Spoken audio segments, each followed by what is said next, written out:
برای پیشیمون غذا درست کردیم.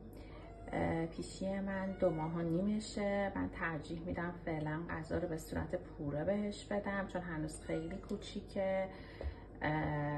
مرغ آبپز، هویج، سیب زمینی بدون ادویه و روغن، اینا رو همه رو میپزیم، آبپز میکنیم، پوره میکنیم و بعد میدیم بخوره.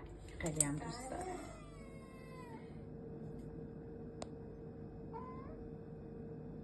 بله.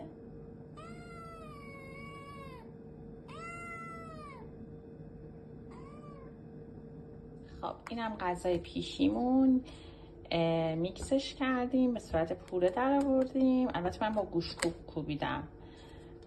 کوچیک‌تر که بود کاملا لهش میکردم، حالت فرنی میشد، اما الان چون یکم بزرگتر شده و میتونه بخوره به این صورت در میارمش.